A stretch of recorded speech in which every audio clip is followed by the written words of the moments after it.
ಸರ್ಕಾರ ಆ, ಹೊಸ ಬಿಸ್ನೆಸ್ ಶುರು ಮಾಡೋಕೆ 35% ಹಣವನ್ನ ಸಬ್ಸಿಡಿ ರೂಪದಲ್ಲಿ ಕೊಡುತ್ತೆ.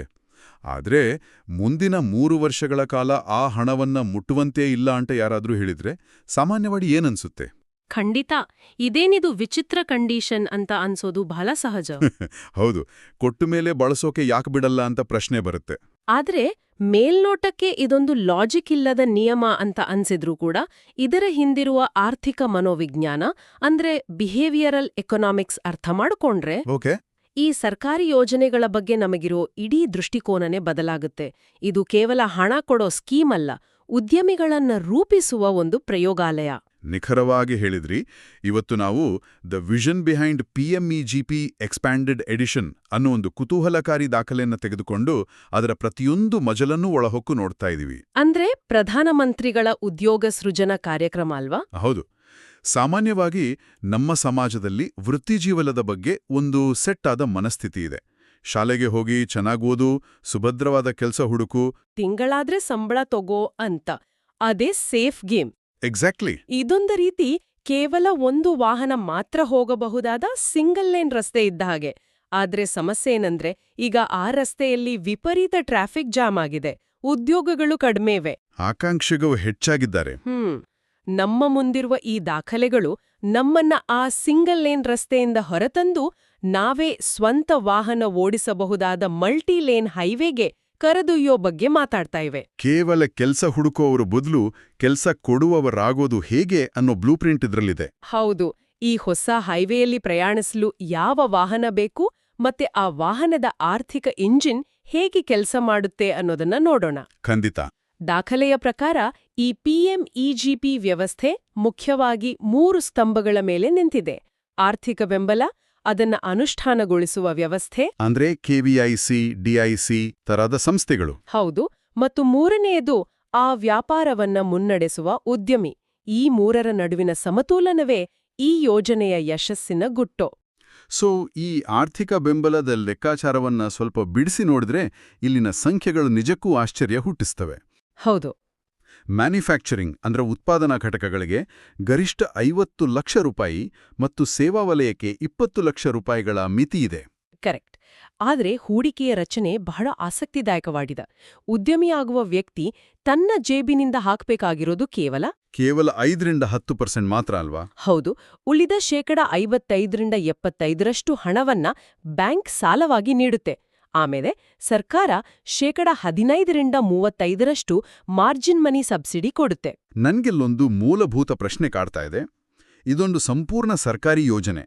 ದೇಶದಲ್ಲಿ ನಿರುದ್ಯೋಗ ಹೋಗಲಾಡಿಸಿ ಉದ್ಯೋಗ ಸೃಷ್ಟಿ ಮಾಡೋದೇ ಸರ್ಕಾರದ ಉದ್ದೇಶ. ನಿಜ. ಹಾಗಿದ್ಮೇಲೆ ಮಧ್ಯದಲ್ಲಿ ಬ್ಯಾಂಕ್ಗಳು ಯಾಕೆ ಬರ್ತವೆ? ಸಾಲ ಕೊಡುವ ಅಂತಿಮ ನಿರ್ಧಾರವನ್ನ ಬ್ಯಾಂಕ್ ಮ್ಯಾನೇಜರ್ಗಳು ಯಾಕೆ ತಗೋಬೇಕು? ಸರ್ಕಾರವೇ ನೇರವಾಗಿ ಫಲಾನುಭವಿಗಳಿಗೆ ಹಣ ಕೊಟ್ಬಿಡ್ಬೋದಲ್ಲ? ಇದು ಬಹಳ ಮುಖ್ಯವಾದ ಪ್ರಶ್ನೆ.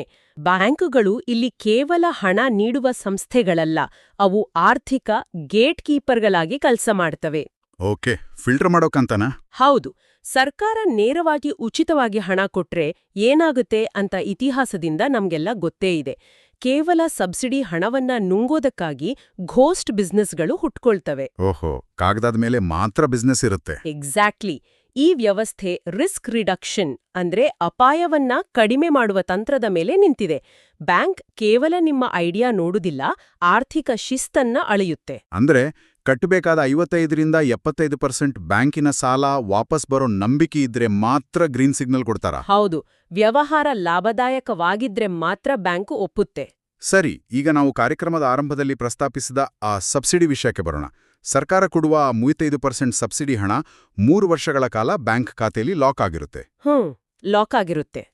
ಸಾಲ ಪಡೆದವನಿಗೆ ಅದನ್ನ ಮುಟ್ಟುವ ಅಧಿಕಾರ ಇರಲ್ಲ. ಹಾಗಾದ್ರೆ ಆ ಹಣ ಅಲ್ಲಿ ಸುಮ್ಮನೆ ಬಿದ್ದಿದ್ರೆ ಉದ್ಯಮಿಗೆ ಏನು ಲಾಭ? ಇದೇ ನಾವು ಮೊದಲೇ ಹೇಳಿದ ಬಿಹೇವಿಯರಲ್ ಎಕನಾಮಿಕ್ಸ್. ಆ ಸಬ್ಸಿಡಿ ಹಣ ಲೋನ್ ಅಕೌಂಟ್ಗೆ ಜಮವಾಗಿ ಒಂದು ಫಿಕ್ಸ್ಡ್ ಡೆಪಾಸಿಟ್ನಂತೆ ಲಾಕ್ ಆಗಿರುತ್ತೆ. ಓಕೆ, ಇದರಿಂದ ಬಡ್ಡಿ ಹೊರೆ ಕಡಿಮೆ ಆಗತ್ತಾ? ಹೌದು. ಇದು ಮೊದಲ ಲಾಭ. ಆದರೆ ಎರಡನೆಯ ಮತ್ತು ಅತೀ ದೊಡ್ಡ ಕಾರಣ ಅಂದ್ರೆ 3 ವರ್ಷ ಪ್ರಾಮಾಣಿಕವಾಗಿ ಕಂತು ಕಟ್ಟಿ ವ್ಯಾಪಾರ ಯಶಸ್ವಿಯಾಗಿ ನಡೆಸಿದ್ರೆ ಮಾತ್ರ ಆ ಸಬ್ಸಿಡಿ ಅಸಲಿಗೆ ಹೊಂದಾಣಿಕೆಯಾಗುತ್ತಲ್ವಾ? ಖಂಡಿತ. ಮಧ್ಯದಲ್ಲಿ ವ್ಯಾಪಾರ ನಿಲ್ಸಿದ್ರೆ ಆ ಸಬ್ಸಿಡಿ ವಾಪಸ್ ಸರ್ಕಾರಕ್ಕೆ ಹೋಗುತ್ತೆ. ವಾವ್! ಅಂದ್ರೆ ಈಜಲು ಕಲಿಯುವವರೆಗೂ ಸರ್ಕಾರ ಲೈಫ್ ಜಾಕೆಟ್ ಹಾಕತ್ತೆ, ಆದ್ರೆ ಈಜೋದನೆ ನಿಲ್ಸಿದ್ರೆ ಲೈಫ್ ಜಾಕೆಟ್ ಕಿತ್ಕೊಳ್ಳಲಾಗತ್ತಾ? ಕರೆಕ್ಟ್. ಜನ ಬಿಸ್ನೆಸ್ನಲ್ಲಿ ಉಳಿಯುವಂತೆ ಮಾಡುವ ಒಂದು ಸೈಕಾಲಜಿಕಲ್ ಟ್ರಿಕ್ ಇದು. ಇದೊಂದು ಅತ್ಯುತ್ತಮವಾದ ತಂತ್ರ. ಹಾಗಾದ್ರೆ ಬ್ಯಾಂಕ್ ಮ್ಯಾನೇಜರ್ ಎದುರು ಹೋಗಿ ಕೂತು ನನ್ನ ಬಳಿ ಸೂಪರ್ ಐಡಿಯಾ ಇದೆ, ಸಾಲ ಕೊಡಿ ಅಂತ ಹೇಳಿದ್ರೆ ಅವರು ಖಂಡಿತ ಕೇಳಲ್ಲ. ಇಲ್ಲ, ಆ ಐಡಿಯಾವನ್ನ ಒಪ್ಪಿಸಲು ಒಂದು ಸ್ಟ್ರಾಂಗ್ ಬಿಸ್ನೆಸ್ ಪ್ಲಾನ್ ಬೇಕು. ದಾಖಲೆಯಲ್ಲಿ ಒಂದು ಸ್ಪಷ್ಟವಾದ ರೂಲ್ ಇದೆ. ಪಾಪ್ಯುಲರ್ ಆಗಿರೋ ವ್ಯಾಪಾರ ಶುರು ಮಾಡಬೇಡಿ, ಬದಲಾಗಿ ಸ್ಥಳೀಯವಾಗಿ ಅಗತ್ಯವಿರುವ ಅಂದ್ರೆ ನೀಡ್ ಬೇಸ್ಡ್ ವ್ಯಾಪಾರ ಆರಿಸ್ಕೊಳ್ಳಿ ಅಂತ. ಹೌದು. ನೀಡ್ ಬೇಸ್ಡ್ ಮತ್ತು ಪಾಪ್ಯುಲರ್ ಬಿಸ್ನೆಸ್ ನಡುವಿನ ವ್ಯತ್ಯಾಸವನ್ನ ಒಂದು ಉದಾಹರಣೆ ಮೂಲಕ ನೋಡೋಣ. ಹೇಳಿ. ಊರಿನಲ್ಲಿ ಯಾರೋ ಒಬ್ಬರು ಕಾಫಿ ಶಾಪ್ ತೆಗೆದು ಒಳ್ಳೆ ಲಾಭ ಮಾಡ್ತಿದ್ದಾರೆ ಅಂತ ನಾವು ಅದರ ಪಕ್ಕದಲ್ಲೇ ಮತ್ತೊಂದು ಕಾಫಿ ಶಾಪ್ ತೆಗೆಯೋದು ಪಾಪ್ಯುಲರ್ ಬಿಸ್ನೆಸ್ ಮನಸ್ಥಿತಿ. ಅಲ್ಲಿ ಪೈಪೋಟಿ ಹೆಚ್ಚು, ಲಾಭ ಕಡಿಮೆ ಇರುತ್ತೆ. ಹೌದು. ಆದ್ರೆ ಹಳ್ಳಿಯ ರೈತರು ಬೆಳೆದ ಕಬ್ಬಿನಿಂದ ಬೆಲ್ಲ ಮಾಡಲು 50 ಕಿಲೋಮೀಟರ್ ದೂರದ ಫ್ಯಾಕ್ಟರಿಗೂ ಹೋಗ್ತಿದ್ದಾರೆ ಅಂದ್ಕೊಳ್ಳಿ. ಅಲ್ಲಿ ಸಮಯ ಮತ್ತೆ ಸಾರಿಗೆ ವೆಚ್ಚ ಎರಡೂ ವ್ಯರ್ಥ ಆಗ್ತಾ ಇರುತ್ತೆ. ಎಕ್ಸಾಕ್ಟ್ಲಿ. ಆಗ ಊರಿನಲ್ಲೇ ಒಂದು ಬೆಲ್ಲ ತಯಾರಿಕಾ ಘಟಕ ಅಂದ್ರೆ ಜಾಗ್ರಿ ಪ್ರೊಸೆಸಿಂಗ್ ಯೂನಿಟ್ ಶುರು ಮಾಡಿದ್ರೆ ಅದು ನೀಡ್ ಬೇಸ್ಡ್ ಬಿಸ್ನೆಸ್. ಗ್ರಾಮೀಣ ಪ್ರದೇಶಗಳಲ್ಲಿ ಇಂಥ ಬಿಸ್ನೆಸ್ಗಳಿಗೆ ಪೈಪೋಟಿ ಇರಲ್ಲ, ಮತ್ತೆ ಪಿಎಂಇಜಿಪಿ ಅಡಿಯಲ್ಲಿ ಸಬ್ಸಿಡಿ ಕೂಡ ಹೆಚ್ಚು ಸಿಗುತ್ತೆ ಅಲ್ವಾ? ಖಂಡಿತವಾಗಿಯೂ. ಈ ಬೆಲ್ಲದ ಫ್ಯಾಕ್ಟರಿ ಉದಾಹರಣೆಯನ್ನೇ ಮುಂದುವರಿಸೋಣ. ನಾನೀಗ ಫ್ಯಾಕ್ಟರಿ ಹಾಕಬೇಕು ಅಂತ ನಿರ್ಧಾರ ಮಾಡಿದ್ದೀನಿ. ರಿಪೋರ್ಟ್ನಲ್ಲಿ ಬಿಸ್ನೆಸ್ ಪ್ಲಾನ್ಗಾಗಿ 7 ಹಂತಗಳ ದೊಡ್ಡ ಪಟ್ಟಿಯನ್ನೇ ಕೊಟ್ಟಿದ್ದಾರೆ. ಹೌದು, 7 ಪ್ರಮುಖ ಅಂಶಗಳಿವೆ. ಆದರೆ ಪ್ರಾಕ್ಟಿಕಲ್ ಆಗಿ ನೋಡಿದ್ರೆ ಬಿಸ್ನೆಸ್ ಪ್ಲಾನ್ ಅನ್ನೋದು ಕಾಲೇಜ್ನಲ್ಲಿ ಕೊಡುವ ಹೋಮ್ವರ್ಕ್ ಅಲ್ಲ, ಮನೆ ಕಟ್ಟುವ ಮುನ್ನ ಇಂಜಿನಿಯರ್ ಸಿದ್ಧಪಡಿಸುವ ಆರ್ಕಿಟೆಕ್ಚರಲ್ ಬ್ಲೂಪ್ರಿಂಟ್ ಇದ್ದಾಗೆ. ನಿಜ. ಗಟ್ಟಿಯಾದ ಬ್ಲೂಪ್ರಿಂಟ್ ಇಲ್ಲದೆ ಯಾವ ಬ್ಯಾಂಕು ಕೂಡ ಸಾಲ ನೀಡಲ್ಲ. ಬ್ಯಾಂಕ್ ಮ್ಯಾನೇಜರ್ ಈ ಬ್ಲೂಪ್ರಿಂಟ್ನಲ್ಲಿ ನಿಖರವಾಗಿ ಏನನ್ನ ಹುಡುಕ್ತಾರೆ? ಆ ಬ್ಲೂಪ್ರಿಂಟ್ನಲ್ಲಿ ಬ್ಯಾಂಕ್ ಮುಖ್ಯವಾಗಿ 2 ಕಂಬಗಳನ್ನ ಸೂಕ್ಷ್ಮವಾಗಿ ಗಮನಿಸುತ್ತೆ. ಮೊದಲನೇದು ಮಾರುಕಟ್ಟೆ ವಿಶ್ಲೇಷಣೆ. ಓಕೆ. ಅಂದ್ರೆ ತಿಂಗಳಿಗೆ 1 ಟನ್ ಬೆಲ್ಲ ಉತ್ಪಾದನೆ ಮಾಡ್ತೀನಿ ಅಂತ ಬರೆದ್ರೆ ಅದನ್ನ ಯಾರು ಕೊಳ್ತಾರೆ, ಗ್ರಾಹಕರು ಯಾರು ಅನ್ನೋದಕ್ಕೆ ಸ್ಪಷ್ಟವಾದ ಡೇಟಾ ಇರಬೇಕು. ಎರಡನೇದು ಆರ್ಥಿಕ ಯೋಜನೆ ಮತ್ತು ಮರುಪಾವತಿ. ಉತ್ಪಾದನಾ ವೆಚ್ಚವೆಷ್ಟೋ, ಮಾರಾಟದ ಬೆಲೆ ಎಷ್ಟೋ, ಲಾಭದಲ್ಲಿ ಇಎಂಐ ಕಟ್ಟಲು ಎಷ್ಟು ಹಣ ಮೀಸಲಿಡ್ತೀರಾ ಅನ್ನೋ ಸ್ಪಷ್ಟ ಲೆಕ್ಕಾಚಾರ ಇರಬೇಕು. ಇದನ್ನೇ ಅಲ್ವಾ ಮೂಲ ದಾಖಲೆಯಲ್ಲಿ ಡಿಸೈನ್ ಥಿಂಕಿಂಗ್ ಅಂತ ಕರೆದಿರೋದು? ಹೌದು, ಡಿಸೈನ್ ಥಿಂಕಿಂಗ್ ಪ್ರಕ್ರಿಯೆ. ಅಂದ್ರೆ ಮೊದಲು ಗ್ರಾಹಕರ ಸಮಸ್ಯೆಯನ್ನ ಗುರುತಿಸೋದು. ನಮ್ಮ ಉದಾಹರಣೆಯಲ್ಲಿ ಕಬ್ಬು ಸಾಗಾಟದ ಸಮಸ್ಯೆ. ನಂತರ ಅದಕ್ಕೊಂದು ಪರಿಹಾರ ಕಂಡುಕೊಳ್ಳೋದು. ಹೌದು. ಆಮೇಲೆ ಆ ಪರಿಹಾರದಿಂದ ಆರ್ಥಿಕ ಲಾಭ ಮಾಡೋದು. ಸರಿ, ಈಗ ಬ್ಲೂಪ್ರಿಂಟ್ ರೆಡಿ ಇದೆ. ಈ ಕಾಗದದ ಮೇಲಿರುವ ಯೋಜನೆಯನ್ನ ನೈಜವಾಗಿ ಜಾರಿಗೆ ತರುವ ಪ್ರಕ್ರಿಯೆ ಹೇಗಿರುತ್ತೆ? ಇಲ್ಲಿ ಕೆವಿಐಸಿ, ಡಿಐಸಿ ಅನ್ನೋ ಪದಗಳು ಪದೇ ಪದೇ ಬರ್ತವೆ. ಇವುಗಳನ್ನ ಸ್ಥಳೀಯ ಮಾರ್ಗದರ್ಶಕರು ಅಥವಾ ನೋಡಲ್ ಏಜೆನ್ಸಿಗಳು ಅಂತ ಕರಿಬೋದು. ಡಿಐಸಿ ಅಂದ್ರೆ ಜಿಲ್ಲಾ ಕೈಗಾರಿಕಾ ಕೇಂದ್ರ. ಓಕೆ, ಇವರ ಕೆಲಸ ಏನು? ಆನ್ಲೈನ್ನಲ್ಲಿ ಬಿಸ್ನೆಸ್ ಪ್ಲಾನ್ ಸಲ್ಲಿಸಿದಾಗ ಅದು ನೇರವಾಗಿ ಬ್ಯಾಂಕಿಗೆ ಹೋಗಲ್ಲ. ಮೊದಲು ಈ ಡಿಐಸಿ ಅಧಿಕಾರಿಗಳು ಅರ್ಜಿಯನ್ನ ಪರಿಶೀಲಿಸ್ತಾರೆ. ಅಂದ್ರೆ ಬ್ಯಾಂಕಿನ ಸಮಯ ಉಳಿಸ್ತಾರೆ, ಕಸುವನ್ನ ಮೊದಲೇ ಫಿಲ್ಟರ್ ಮಾಡ್ತಾರೆ. ಹೌದು. ಜಾಗದ ವ್ಯವಸ್ಥೆ ಇದೆಯಾ ಅಂತ ತಪಾಸಣೆ ಮಾಡ್ತಾರೆ. ಒಂದು ಸಣ್ಣ ಸಂದರ್ಶನ ಕೂಡ ಮಾಡ್ತಾರೆ. ಪಾಸ್ ಆದ್ರೆ ಮಾತ್ರ ಬ್ಯಾಂಕಿಗೆ ಶಿಫಾರಸು ಮಾಡ್ತಾರೆ. ಸರಿ, ಡಿಐಸಿ ಒಪ್ಪಿ ಬ್ಯಾಂಕಿಗೆ ಕಳಿಸಿದ್ರು. ಬ್ಯಾಂಕ್ ಮ್ಯಾನೇಜರ್ ಕೂಡ ಇಂಪ್ರೆಸ್ ಆಗಿ ಸಾಲ ಮಂಜೂರು ಮಾಡಿದ್ರು ಅನ್ಕೊಳ್ಳೋಣ. ಆದರೆ ಇಲ್ಲೊಂದು ದೊಡ್ಡ ಬ್ರೇಕರ್ ಇದೆ. ಏನದು? ಸಾಲ ಮಂಜೂರಾದ ತಕ್ಷಣ ಹಣ ಖಾತೆಗೆ ಬರಲ್ಲ, ಯಂತ್ರಗಳನ್ನ ತರುವಂತೆಯೂ ಇಲ್ಲ. ಅಲ್ಲಿ ಇಡಿಪಿ ತರಬೇತಿ ಕಡ್ಡಾಯ ಅಂತ ದಾಖಲೆ ಹೇಳುತ್ತೆ. ಹೌದು, ಅದು ಕಡ್ಡಾಯ. ನನ್ಗಿದು ಅರ್ಥ ಆಗ್ತಿಲ್ಲ. ಎಲ್ಲವೂ ರೆಡಿಯಾಗಿದೆ, ಬ್ಯಾಂಕ್ ಒಪ್ಪಿದೆ, ಈಗ ಹೋಗಿ ಯಾವುದೋ ಕ್ಲಾಸ್ ರೂಮ್ನಲ್ಲಿ ಕೂತು ಟ್ರೈನಿಂಗ್ ಯಾಕೆ ತಗೋಬೇಕು? ಇದು ಅನಗತ್ಯ ವಿಳಂಬ ಅನ್ಸಲ್ವಾ? ಮೇಲ್ನೋಟಕ್ಕೆ ಇದು ಸಮಯ ವ್ಯರ್ಥ ಮಾಡೋ ಔಪಚಾರಿಕತೆ ಅನಿಸಬಹುದು, ಆದ್ರೆ ಖಂಡಿತ ಅಲ್ಲ. ಇಡಿಪಿ ಅಂದ್ರೆ ಎಂಟರ್ಪ್ರಿನ್ಯೂರ್ಶಿಪ್ ಡೆವಲಪ್ಮೆಂಟ್ ಪ್ರೋಗ್ರಾಂ. ಓಕೆ. ಈ ಹಂತವೇ ಒಬ್ಬ ಆರಂಭಿಕ ವ್ಯಕ್ತಿಯನ್ನ ನಿಜವಾದ ಉದ್ಯಮಿಯಾಗಿ ಪರಿವರ್ತಿಸುವ ಜಾಗ. ಬೆಲ್ಲ ಹೇಗೆ ಮಾಡ್ಬೇಕು ಅನ್ನೋ ತಾಂತ್ರಿಕ ಜ್ಞಾನ ಇರಬಹುದು, ಆದ್ರೆ ವ್ಯಾಪಾರ ಹೇಗೆ ನಡೆಸಬೇಕು ಅನ್ನೋ ಜ್ಞಾನ ಬೇರೆ. ಓಹೋ, ಕಾರ್ಮಿಕರನ್ನ ಹೇಗೆ ನಿಭಾಯಿಸಬೇಕು, ಜಿಎಸ್ಟಿ ಲೆಕ್ಕಾಚಾರ, ಕಚ್ಚಾ ವಸ್ತುಗಳ ಲೆಕ್ಕ ಇಡೋದನ್ನ ಇಲ್ಲಿ ಕಲಿಸ್ತಾರಾ? ಎಕ್ಸಾಕ್ಟ್ಲಿ.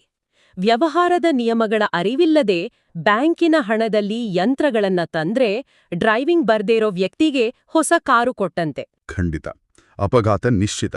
ಆ ಅಪಘಾತವನ್ನ ತಪ್ಸೋದೇ ಈ ತರಬೇತಿಯ ಉದ್ದೇಶ. ಹೌದು. ವಾಹನ ಇದ್ರೆ ಸಾಲ್ದು, ಡ್ರೈವಿಂಗ್ ರೂಲ್ಸ್ ಕೂಡ ಗೊತ್ತಿರಬೇಕು. ಜೊತೆಗೆ ಡಿಐಸಿ ಅಧಿಕಾರಿಗಳು ಒಂದು ಸಪೋರ್ಟ್ ಸಿಸ್ಟಮ್ ಆಗಿ ಇರ್ತಾರೆ. ಸರಿ, ಈಗ ತರಬೇತಿ ಮುಗಿತು, ಯಂತ್ರಗಳು ಬಂದವು, ಫ್ಯಾಕ್ಟರಿ ಶುರುವಾಯಿತು. ಅಸಲಿ ಆಟ ಈಗ ತಾನೇ ಶುರುವಾಗುತ್ತೆ. ದೈನಂದಿನ ಕಾರ್ಯಾಚರಣೆಯಲ್ಲಿ ಹೊಸ ಉದ್ಯಮಿ ಎದುರಿಸುವ ಅತಿದೊಡ್ಡ ಸವಾಲು ಯಾವುದು? ಅತಿದೊಡ್ಡ ಸವಾಲು ಬರೋದು ಕ್ಯಾಶ್ ಫ್ಲೋ, ಅಂದ್ರೆ ನಗದು ಹರಿವಿನ ನಿರ್ವಹಣೆಯಲ್ಲಿ. ಬಹಳಷ್ಟು ಹೊಸ ಉದ್ಯಮಿಗಳು ಬರೀ ಲಾಭದ ಲೆಕ್ಕಾಚಾರ ಮಾಡ್ತಾರಲ್ವಾ? ಅದೇ ದೊಡ್ಡ ತಪ್ಪು. ವಾಸ್ತವದಲ್ಲಿ ಬಿಸ್ನೆಸ್ ಫೇಲ್ ಆಗೋದು ಲಾಭ ಇಲ್ಲದೆ ಅಲ್ಲ, ಕ್ಯಾಶ್ ಇಲ್ಲದೆ. ಇದೊಂದು ಬಹಳ ಗಂಭೀರವಾದ ಪಾಯಿಂಟ್. ಲಾಭಕ್ಕೂ ಮತ್ತೆ ಕ್ಯಾಶ್ ಫ್ಲೋಗೂ ಇರೋ ವ್ಯತ್ಯಾಸವನ್ನ ಸ್ವಲ್ಪ ಬಿಡಿಸಿ ಹೇಳಿ. ಖಂಡಿತ. ನಮ್ಮ ಬೆಲ್ಲದ ಫ್ಯಾಕ್ಟರಿಯ ಉದಾಹರಣೆಯನ್ನೇ ತಗೊಳ್ಳಿ. 1 ತಿಂಗಳಲ್ಲಿ 1 ಟನ್ ಬೆಲ್ಲ ಮಾರಿ ಲೆಕ್ಕದ ಪುಸ್ತಕದಲ್ಲಿ 50,000 ರೂಪಾಯಿ ಲಾಭ ಇದೆ ಅಂತ ಕಾಣತ್ತೆ. ಓಕೆ, ಲಾಭ ಬಂದಿದೆ. ಆದ್ರೆ ಆ ಬೆಲ್ಲವನ್ನ ಖರೀದಿಸಿದ ವ್ಯಾಪಾರಿ ಹಣವನ್ನ 30 ದಿನಗಳ ನಂತರ ಕೊಡ್ತೀನಿ ಅಂತಾನೆ. ಈಗ ಪುಸ್ತಕದಲ್ಲಿ ಲಾಭ ಇದೆ, ಆದ್ರೆ ಜೇಬಿನಲ್ಲಿ ಹಣವಿಲ್ಲ. ಅರೆ, ಅದೇ ಸಮಯದಲ್ಲಿ ಬ್ಯಾಂಕ್ ಇಎಂಐ ಕಟ್ಟಬೇಕು, ಕರೆಂಟ್ ಬಿಲ್, ಕಾರ್ಮಿಕರಿಗೆ ಸಂಬಳ ಕೊಡಬೇಕು ಅಲ್ವಾ? ಹೌದು, ಪಿಎಂಇಜಿಪಿ ಸಬ್ಸಿಡಿ ಹಣ ಬ್ಯಾಂಕ್ನಲ್ಲಿ ಲಾಕ್ ಆಗಿರುತ್ತೆ. ದೈನಂದಿನ ಖರ್ಚು ನಿಭಾಯಿಸಲು ನಗದು ಇರಲೇಬೇಕು. ಕ್ಯಾಶ್ ಫ್ಲೋ ನಿಂತ್ರೆ ಎಷ್ಟೇ ಲಾಭದಾಯಕ ಬಿಸ್ನೆಸ್ ಆದ್ರೂ ಉಸಿರುಗಟ್ಟಿ ಸಾಯುತ್ತೆ. ಅಂದ್ರೆ ಲಾಭ ಅನ್ನೋದು ದೇಹದ ತೂಕ ಹೆಚ್ಚಾದಂತೆ, ಆದ್ರೆ ಕ್ಯಾಶ್ ಫ್ಲೋ ಅನ್ನೋದು ರಕ್ತ ಸಂಚಾರ ಇದ್ದ ಹಾಗೆ. ರಕ್ತ ಸಂಚಾರ ನಿಂತರೆ ಎಲ್ಲವೂ ಮುಗೀತು. Perfect analogy. ಈ ಕ್ಯಾಶ್ ಫ್ಲೋ ಕಾಪಾಡಿಕೊಳ್ಳಲು ಮಾರ್ಕೆಟಿಂಗ್ ಕೂಡ ಬಹಳ ಮುಖ್ಯ. ನಮ್ಮ ಪ್ರಾಜೆಕ್ಟ್ ದಾಖಲೆ ಮಾರ್ಕೆಟಿಂಗ್ ಬಗ್ಗೆ ಅದ್ಭುತವಾದ ಸಲಹೆ ನೀಡುತ್ತೆ. ನೇರವಾಗಿ ಆನ್ಲೈನ್ನಲ್ಲಿ ಡಿಜಿಟಲ್ ಮಾರ್ಕೆಟಿಂಗ್ ಅಂತ ಲಕ್ಷಾಂತರ ಸುರಿಯುವ ಬದಲು ಮೊದಲ 100 ಗ್ರಾಹಕರು ಸ್ಥಳೀಯರಾಗಿರಬೇಕು ಅಂತ ಹೇಳುತ್ತೆ. ಹೌದು, ಇದು ರಿಸ್ಕ್ ಕಡಿಮೆ ಮಾಡುವ ಅತ್ಯುತ್ತಮ ವಿಧಾನ. ಸ್ಥಳೀಯವಾಗಿ ಶುರು ಮಾಡಿದಾಗ ಪ್ರಾಡಕ್ಟ್ ಬಗ್ಗೆ ಫೀಡ್ಬ್ಯಾಕ್ ನೇರವಾಗಿ ಸಿಗುತ್ತೆ. ಬೆಲ್ಲದ ರುಚಿ ಹೇಗಿದೆ, ಪ್ಯಾಕೇಜಿಂಗ್ ಸರಿಯಾಗಿದೆಯಾ ಅಂತ ಗೊತ್ತಾಗುತ್ತೆ. ಕರೆಕ್ಟ್. ತಪ್ಪುಗಳಿದ್ರೆ ದೊಡ್ಡ ನಷ್ಟವಿಲ್ಲದೆ ತಿದ್ದುಕೊಳ್ಳಲು ಅವಕಾಶವಿರುತ್ತೆ. ನನ್ಗಿದು ಹೇಗನಿಸ್ತಿದೆ ಅಂದ್ರೆ, ಒಂದು ದೊಡ್ಡ ಬಜೆಟ್ ಸಿನಿಮಾ ಬಿಡುಗಡೆಯಾಗುವ ಮುನ್ನ ನಿರ್ದೇಶಕರು ಆಪ್ತರಿಗೆ ಪ್ರೀಮಿಯರ್ ಶೋ ತೋರಿಸಿ ಫೀಡ್ಬ್ಯಾಕ್ ಪಡೀತಾರಲ್ಲ, ಹಾಗೆ. ಎಕ್ಸಾಕ್ಟ್ಲಿ. ಪ್ರೀಮಿಯರ್ ಶೋದಲ್ಲಿ ಸಿಕ್ಕ ಪ್ರತಿಕ್ರಿಯೆ ಆಧಾರದ ಮೇಲೆ ಅಗತ್ಯವಿದ್ರೆ ಬದಲಾವಣೆ ಮಾಡಿ ನಂತರ ಪೂರ್ಣ ಪ್ರಮಾಣದಲ್ಲಿ ರಿಲೀಸ್ ಮಾಡೋದು. ಬಿಸ್ನೆಸ್ನಲ್ಲೂ ಅಷ್ಟೇ. ಪ್ರಾಡಕ್ಟ್ನ ಗುಣಮಟ್ಟ ಸ್ಥಿರವಾದ ನಂತರವಷ್ಟೇ ಸ್ಕೇಲಿಂಗ್ ಮಾಡಬೇಕು. ಆಮೇಲೆ ಬ್ರ್ಯಾಂಡಿಂಗ್ ಮಾಡಿ ದೊಡ್ಡ ಮಟ್ಟದ ಮಾರುಕಟ್ಟೆಗೆ ಇಳಿಬೇಕು. ಮತ್ತು ಈ ಸ್ಕೇಲಿಂಗ್ ಹಂತಕ್ಕೆ ತಲುಪಿದಾಗ ಈ ಇಡೀ ಪಿಎಂಇಜಿಪಿ ಯೋಜನೆಯ ಅತಿ ದೊಡ್ಡ ಗುರಿ ಸಾಕಾರಗೊಳ್ಳುತ್ತೆ. ಅದೇ ಆರ್ಥಿಕ ಮಲ್ಟಿಪ್ಲೈಯರ್ ಎಫೆಕ್ಟ್ ಅಲ್ವಾ? ಹೌದು, ಮಲ್ಟಿಪ್ಲೈಯರ್ ಎಫೆಕ್ಟ್. ಇದು ನಿಜಕ್ಕೂ ರೋಚಕವಾಗಿದೆ. ಅಂದ್ರೆ ಹಳ್ಳಿಯ ಬೆಲ್ಲದ ಫ್ಯಾಕ್ಟರಿ ಯಶಸ್ವಿ ಆದ್ರೆ ಕೇವಲ ಆ ಮಾಲೀಕನಿಗೆ ಮಾತ್ರ ಲಾಭವಲ್ಲ, ಆತ 5 ಜನ ಯುವಕರಿಗೆ ಉದ್ಯೋಗ ನೀಡ್ತಾನೆ. ಹೌದು, ಸುತ್ತಲಿನ ಹಳ್ಳಿಗಳ ಕಬ್ಬು ಬೆಳೆಗಾರರಿಗೆ ಕಬ್ಬು ಮಾರಲು ಒಂದು ಸುಲಭವಾದ ಸ್ಥಳ ಸಿಗುತ್ತೆ. ಆ ಕಬ್ಬನ್ನ ಸಾಗಿಸುವ ಟ್ರ್ಯಾಕ್ಟರ್ ಡ್ರೈವರ್ಗಳಿಗೆ ಬಾಡಿಗೆ ಸಿಗುತ್ತೆ, ಯಂತ್ರಗಳನ್ನು ರಿಪೇರಿ ಮಾಡುವ ಮೆಕ್ಯಾನಿಕ್ಗೆ ಕೆಲಸ ಸಿಗುತ್ತೆ. ಒಂದೇ ಒಂದು ಬಿಸ್ನೆಸ್ ಇಡೀ ಸ್ಥಳೀಯ ಆರ್ಥಿಕತೆಯನ್ನ ಗರಿಗೆದರಿಸುತ್ತೆ. ಇದು ನಮ್ಮ ದೇಶದ ಅತಿದೊಡ್ಡ ಸಮಸ್ಯೆಗಳಲ್ಲಿ ಒಂದಕ್ಕೆ ನೇರವಾದ ಪರಿಹಾರ ನೀಡುತ್ತೆ. ಹಳ್ಳಿಗಳಿಂದ ಯುವಕರು ಉದ್ಯೋಗ ಅರಸಿ ನಗರಗಳಿಗೆ ವಲಸೆ ಹೋಗೋದು ದೊಡ್ಡ ಸಮಸ್ಯೆ. ನಿಜ. ಆದ್ರೆ ಈ ಮಲ್ಟಿಪ್ಲೈಯರ್ ಎಫೆಕ್ಟ್ನಿಂದ ಹಳ್ಳಿಗಳಲ್ಲಿಯೇ ಉದ್ಯೋಗ ಸೃಷ್ಟಿಯಾದಾಗ ಜನ ನಗರಗಳಿಗೆ ಗುಳೆ ಹೋಗೋದು ತಾನಾಗಿಯೇ ನಿಲ್ಲುತ್ತೆ. ಮೈಕ್ರೋ ಮಟ್ಟದಲ್ಲಿ ನಡೆಯುವ ಒಂದು ಸಣ್ಣ ಬದಲಾವಣೆ ಮ್ಯಾಕ್ರೋ ಮಟ್ಟದಲ್ಲಿ ಇಡೀ ದೇಶದ ಆರ್ಥಿಕತೆಯ ಮೇಲೆ ಹೇಗೆ ಪರಿಣಾಮ ಬೀರುತ್ತೆ ಅನ್ನೋದಕ್ಕೆ ಇದೊಂದು ಅತ್ಯುತ್ತಮ ಉದಾಹರಣೆ. ಖಂಡಿತವಾಗಿಯೂ. ಹಾಗಾದ್ರೆ ಈ ಇಡೀ ಚರ್ಚೆಯ ಸಾರಾಂಶವನ್ನ ಕಲೆ ಹಾಕೋದಾದ್ರೆ, ಪಿಎಂಇಜಿಪಿ ಅನ್ನೋದು ಕೇವಲ ಯಾವುದೋ ಬ್ಯಾಂಕ್ ಖಾತೆಗೆ ಬೀಳುವ ಉಚಿತ ಹಣದ ಸ್ಕೀಮ್ ಖಂಡಿತ ಅಲ್ಲ. ಅದು ಸ್ವಾವಲಂಬನೆಯ ಮನಸ್ಥಿತಿಯನ್ನ ರೂಪಿಸುವ ಪ್ರಬಲ ಸಾಧನ. ಇದೊಂದು ಸಂಪೂರ್ಣ ಪರಿಸರ ವ್ಯವಸ್ಥೆ. ಹೌದು, ಬ್ಯಾಂಕಿನ ಶಿಸ್ತು, ಇಎಂಐ ಕಟ್ಟುವ ಬದ್ಧತೆ ಮತ್ತೆ ಕಲಿಯುವ ಆಸಕ್ತಿ ಇದ್ರೆ ಟ್ರಾಫಿಕ್ನಲ್ಲಿ ನಿಲ್ಲುವ ಬದಲು ಸ್ವಂತ ಹೆದ್ದಾರಿಯನ್ನ ನಿರ್ಮಿಸ್ಕೊಳ್ಬೋದು. ಇಲ್ಲಿ ಸಾಲವನ್ನ ಒಂದು ಹೊರೆಯಾಗಿ ನೋಡ್ದೆ ಅದನ್ನೊಂದು ಬೆಳೆಯುವ ಸಾಧನವಾಗಿ ನೋಡುವ ದೃಷ್ಟಿಕೋನ ಬೆಳೆಸ್ಕೊಳ್ಬೇಕು. ಕೇವಲ ಹಣ ಇದ್ರೆ ಬಿಸ್ನೆಸ್ ಆಗಲ್ಲ, ಸ್ಪಷ್ಟತೆ ಮತ್ತೆ ಛಲ ಬೇಕು ಎಂಬುದನ್ನೇ ಈ ಯೋಜನೆ ಒತ್ತಿದಲುತ್ತೆ. ಸರಿಯಾಗಿ ಹೇಳಿದ್ರಿ. ಇದು ನಿಜಕ್ಕೂ ನಮ್ಮ ಕೇಳುಗರಿಗೆ ವೃತ್ತಿ ಜೀವನದಲ್ಲಿ ಅಳವಡಿಸಿಕೊಳ್ಳಬಹುದಾದ ಅತ್ಯಮೂಲ್ಯ ಒಳನೋಟ. ಈ ಚರ್ಚೆಯನ್ನ ಮುಕ್ತಾಯಗೊಳಿಸುವ ಮುನ್ನ ನನಗೊಂದು ಆಳವಾದ ಯೋಚನೆ ಕಾಡ್ತಾ ಇದೆ. ಖಂಡಿತ ಹೇಳಿ. ಒಮ್ಮೆ ಕಲ್ಪಿಸ್ಕೊಳ್ಳಿ, ನಮ್ಮ ದೇಶದ ಪ್ರತಿಯೊಂದು ಸಣ್ಣ ಹಳ್ಳಿಯಲ್ಲೂ ಕೇವಲ 3 ಜನ, ಹೌದು ಕೇವಲ 3 ಜನ ಈ ಪರಿಸರ ವ್ಯವಸ್ಥೆಯನ್ನ ಸರಿಯಾಗಿ ಅರ್ಥ ಮಾಡ್ಕೊಂಡು ಯಶಸ್ವಿಯಾದೆ ಏನಾಗ್ಬೋದು? ವಾವ್! ಆ 3 ಜನ ತಲಾ 10 ಜನರಿಗೆ ಕೆಲ್ಸ ಕೊಟ್ರೆ ಇಡೀ ಹಳ್ಳಿಯ ಆರ್ಥಿಕ ಚಿತ್ರಣವೇ ಬದಲಾಗುತ್ತೆ. ಹೌದು, ಮುಂದಿನ 10 ವರ್ಷಗಳಲ್ಲಿ ನಮ್ಮ ನಿಘಂಟನಲ್ಲಿರುವ ನಿರುದ್ಯೋಗ ಅನ್ನೋ ಪದದ ಅರ್ಥವೇ ಸಂಪೂರ್ಣವಾಗಿ ಬದಲಾಗ್ಬೋದಲ್ವಾ? ಖಂಡಿತ ಬದಲಾಗುತ್ತೆ. ಸಮಾಜದಲ್ಲಿರುವ ಯಾವ ಸಮಸ್ಯೆಗೆ ಪರಿಹಾರ ಕಂಡುಕೊಳ್ಬೋದು, ಯಾವ ನೀಡ್ ಬೇಸ್ಡ್ ಐಡಿಯಾ ಕೆಲಸ ಮಾಡ್ಬೋದು ಅಂತ ಪ್ರತಿಯೊಬ್ಬರೂ ಯೋಚಿಸಬೇಕಾದ ವಿಷಯ ಇದು. ಇದುವೇ ಇಂದಿನ ನಮ್ಮ ವಿಶೇಷ ಚರ್ಚೆ.